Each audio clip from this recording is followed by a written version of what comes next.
जीवन में झंझावात, जीवन में संकट आते क्यों है वो पता है तुम्हें? जीवन में संकट क्यों आते हैं, जीवन में तकलीफें आती क्यों हैं? तुम ये बता देना मेरे बारे में वो बता देना, मेरा ये संकट खत्म हो जाए, मेरा बच्चा पढ़ने लगे, मेरे घर में बरकत हो जाए, मेरे घर में धन तो खूब आता है, बचता नहीं कोई साधन बता देना। शिव महापुराण में ये सब तो तुम्हें मिलेगा ही मिलेगा। शिव महापुराण में और खास बात मिलने वाली है। तुम्हें संकट मिलते क्यों हैं उसका पूरा का पूरा समाधान होने वाला है। संकट जो जिस कारण से मिलते हैं वो कारण समाप्त होने वाला है। संकट क्यों मिलते हैं? संकट कहते हैं आपके कर्मों के फल का प्रतिरूप है। क्या है? तुम्हारे कर्मों का ही कोई फल है संकट। संस्कृत में श्लोक है, शिव महापुराण कहती है अवश्य में वो भोक्तव्यम कृत कर्म शुभम।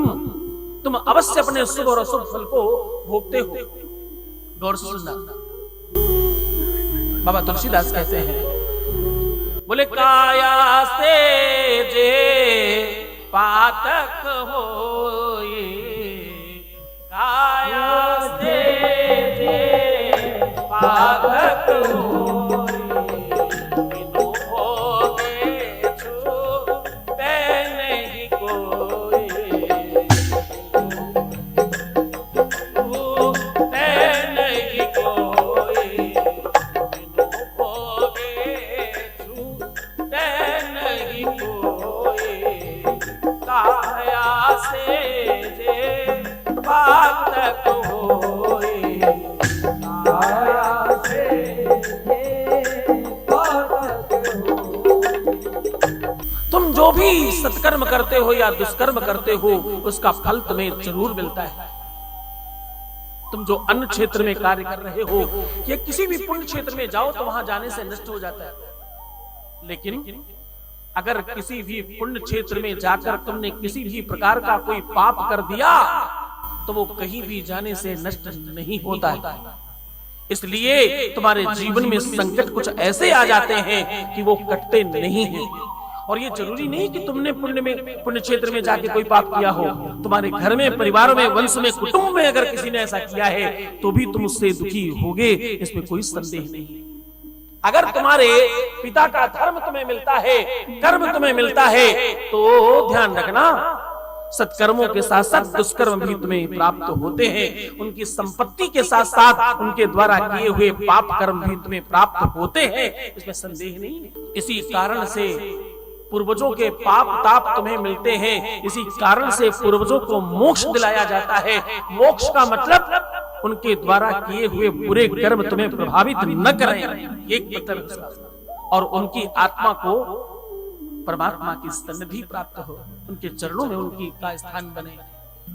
जो पूर्वज, जो तुम्हारे पितर गया जाने से, भागवत कराने से, अनेकों प्रकार के उपाय करने से, नांदी मुख श्राद्ध करने से भी मोक्ष प्राप्त नहीं करते, वो श्री शिव महापुराण श्रवण करने से मोक्ष प्राप्त कर लेते हैं। तो तुम्हारे संकट कितने ही जिद्दी होने दो, हाँ, इसमें तो भैया वही है, पहले इस्तेमाल करो फिर विश्वास करो।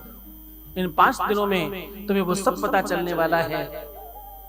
तुम्हारे जीवन में जो भी तुम संकट लेकर बैठे हो, जो लोड, जो भार लेकर बैठे हो, वो सब समाप्त होने वाला है। क्योंकि शिव महापुराण कहती है अन्न क्षेत्रे कृतम पापम, अन्न क्षेत्रे कृतम पापम, पुण्य क्षेत्रे विनश्यति, लेकिन पुण्य क्षेत्रे कृतं पापं वज्रलेपो भविष्यति। पुण्य क्षेत्र में किया हुआ पाप वज्र के समान हो जाता है और वो केवल और केवल शिव महापुराण करने से समाप्त होता है।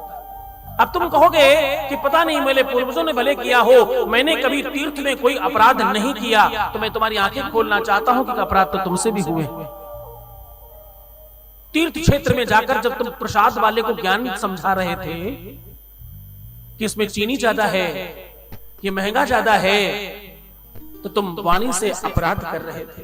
जब तुम फूल बेचने वाले को, सामग्री बेचने वाले को, वस्तु बेचने वाले को ज्ञान दे रहे थे कि बड़ा महंगा है, तो तुम अपराध कर रहे थे। और जब तुम तीर्थ में जाकर तीर्थ की बुराई करते हो, रोड सही नहीं है, यहाँ का माहौल सही नहीं है, यहाँ भीड़ ज्यादा है, यहाँ माहौल थोड़ा शासन प्रशासन का अच्छा होता तो ठीक रहता, ये जब भी तुम ये सब कुछ करते हो तो तुम अपराध कर रहे होते हो। शुभता में कमी निकालने वाले महापुरुषों, भगवान बनने से कुछ प्राप्त नहीं होगा, इंसान बनकर जमीन पर रहो, तुम्हें बहुत कुछ प्राप्त होगा।